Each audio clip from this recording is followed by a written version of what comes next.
అనురాగ్ గారిని మాట్లాడవలసిందిగా రిక్వెస్ట్ చేస్తున్నాం. థ్యాంక్ యూ అండి. I think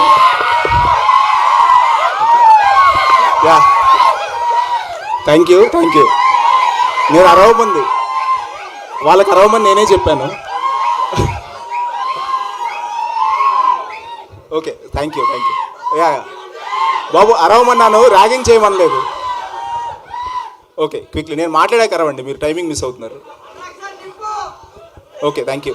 so I think firstly ఇందాక వంశీ గారు కేదార్ గారు చెప్పినట్టు ఆనంద్ గారితో I think they are more of Devarakonda family friends. Cinema తీద్దామని ఎప్పటి నుంచో అనుకున్నారు. బేబీకి ముందు ఒక మంచి బడ్జెట్ తీద్దాం అనుకున్నప్పుడు this was the film that we plan. Thankfully baby ముందు వచ్చింది. ఆయన లుక్స్ చాలా స్పెసిఫిక్గా ఉండటం వల్ల ఆయనకి మేము త్యాగం చేస్తూ ఆ తర్వాత మేము వస్తున్నాము. బట్ ఆ త్యాగానికి తగ్గ ఆయనకి మేము చేసిన త్యాగానికి తగ్గ ప్రతిఫలం ఆయన హిట్ ద్వారా మాకు ఇచ్చారు. సో మ్యూచువల్ అయ్యింది అది. ఆ విధంగా ఐ థింక్ వచ్చిన అతిథులకి, మీడియా మిత్రులకి, దేవరకొండ ఫ్యామిలీ అభిమానులకి, ప్రేక్షకులకి అందరికీ special thanks.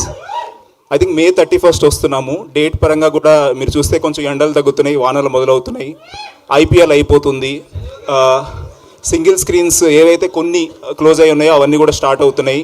I think most importantly elections అయిపోయాయి.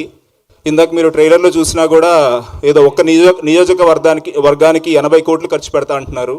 సినిమాలో చూపించినట్టు అంత కాకపోయినా రీసెంట్గా కంక్లూడ్ అయిన ఎలక్షన్స్లో ఇంచుమించు 50 కోట్లను ఖర్చు పెట్టి ఉంటారు 175 నియోజకవర్గాలకి. అలా చూస్తే ఒక 8,500 కోట్లు మొబిలైజ్ అయ్యి ఉంటాయి. అంటే అది అన్ని ఓటర్లకు కాకపోయినా రకరకాలుగా పోస్టర్లకు కావచ్చు, పేపర్లకు కావచ్చు, ఈవెంట్లకు కావచ్చు, మీడియాకు కావచ్చు, రకరకాలుగా. సో ఈవెంట్స్కి వాటన్నిటికీ సో అవన్నీ కన్జంప్షన్స్కి రెడీగా ఉన్నాయి. సో టైమింగ్ పరంగా చూసుకుంటే అంటే మా చిన్నప్పుడు మా ఫాదర్ నేను ఏదైనా బిజినెస్ పెడితే రైట్ టైం ఎప్పుడు, ఏ ఏజ్లో మొదలు పెట్టాలి, ఏ సీజన్, ఏ సంవత్సరం అని అడిగితే అవన్నీ కాదురా, ఎన్నికలైన 1 month లోపు నీ బిజినెస్ స్టార్ట్ చేసేసాయి, జనాల దగ్గర డబ్బులు రెడీగా ఉంటాయి కన్జ్యూమ్ చేయడానికి అని చెప్పారు. పెద్ద ప్లానే చేశాము.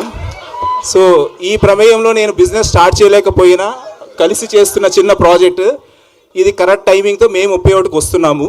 సరే ఆ రోజు మాతో పాటు వేరే సినిమాలు కూడా వస్తున్నాయి. అందరికీ మేము కంగ్రాచులేట్ చేస్తూ ఆల్ ద బెస్ట్ చెప్తూ, ఏ సినిమా ముందు చూడాలంటే ఏ పని మొదలు పెట్టాలన్నా గణేశుడితో మొదలు పెడతాం కాబట్టి ప్రేక్షకులకి పెద్ద కన్ఫ్యూజన్ ఉంటుంది అనుకోవట్లేదు.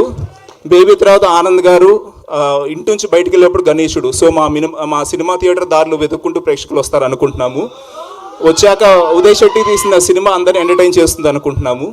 సో ఈ విధంగా మీ అందరి ఎంకరేజ్మెంట్తో we're coming on May 31. Thank you. Pleasure to be part of this film. Thank you. ఇప్పుడు అరవండి. That's so sweet of you Anurag గారు, చాలా బాగా మాట్లాడారు. అండ్ ఇప్పుడు కృష్ణ చైతన్య గారిని మాట్లాడవలసిందిగా రిక్వెస్ట్ చేస్తున్నాం. ఎస్ ప్లీజ్ మిడిల్కి రా. అందరికీ నమస్కారం. ఇక్కడ వీచేసిన పెద్దలకి